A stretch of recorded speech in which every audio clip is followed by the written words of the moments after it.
Educação infantil é coisa séria. Parece simples, mas não é tão simples assim. A primeira infância e a primeiríssima infância são fases de grande desenvolvimento para qualquer ser humano. Sobretudo porque nós não podemos perder as grandes janelas de oportunidade do desenvolvimento neurológico. Isso quer dizer que é antes dos 3 anos que uma criança elabora a fala, quando é possível. Antes dos 3 anos de idade, uma criança já constrói o pensamento, os sensoriais, todos eles estão em pleno desenvolvimento, e a socialização, a convivência e a percepção do outro. De 3 para 6 anos, outra fase de extrema importância que ainda está dentro da educação infantil, que é o que nós chamamos de pré-escolar. Só que estas duas fases que nós entendemos como educação infantil, elas são coisas seríssimas. Educação infantil já é escola, educação infantil já é vida, educação infantil já é construção de cidadania, educação infantil já é pensamento lógico, já é pensamento coerente, já é pensamento matemático, educação infantil já é empoderamento, já é construção de protagonismo. Mas para que nós todos possamos chegar neste lugar, é importante lembrar que o protagonismo precisa ser desencadeado lentamente, possibilitado e, sobretudo, patrocinado por famílias e educadores. Isso quer dizer que nós precisamos levar para as salas de aula de educação infantil os contextos dessas salas de aula. Pensamos no seguinte: uma escola de elite, de classe média alta, tem uma educação infantil voltada para quais princípios? Para a transformação, para a mobilidade social, para a busca de trabalhadores, para a formação para o mundo do trabalho. Qual é o princípio que a gente pode perceber numa escola de elite de educação infantil? Se eu for numa escola de educação infantil de periferia, de zona rural, de comunidades pobres, será que eu posso manter os mesmos princípios, as mesmas intencionalidades?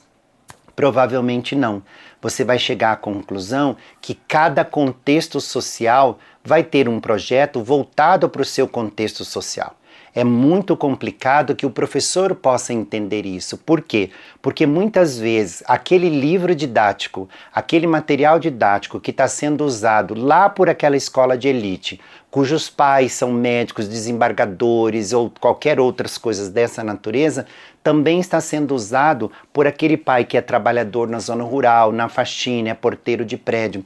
Essas duas diferenças sociais deveriam também estar nas diferenças dos projetos e não para caracterizar pobre ou rico ou classe A, B ou C, mas para dar a essas crianças as condições para que elas percebam a legitimidade daquele processo educativo. Ou seja, qual a minha ancestralidade? Eu venho de uma comunidade quilombola, indígena, rural. O que faz os meus pais? Onde nós vivemos? O que nós não temos e nós podemos ter estudando e trabalhando? O que foi de nós retirado? Isso pode estar numa escola cuja dificuldade está em 3 ou 4 gerações, nos filhos, nos netos, nos tios, nos avós.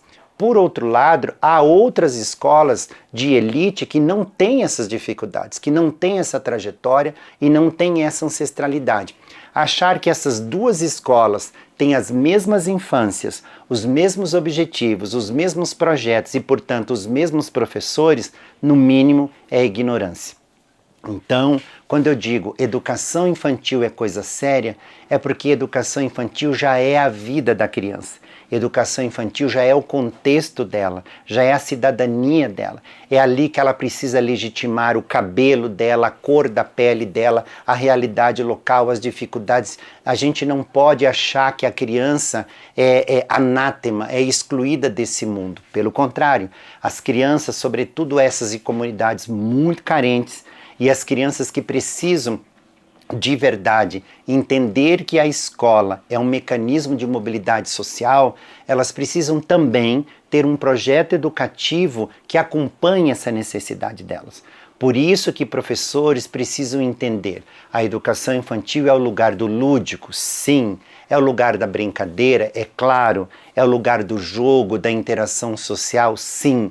Mas toda a ação educativa também é uma ação política. E nós não precisamos e não devemos esperar a criança chegar na universidade para ela pensar em iniciativa social, mobilidade social, pertencimento, legitimação e, sobretudo, humanização. Educação infantil é coisa séria. Pensa nisso.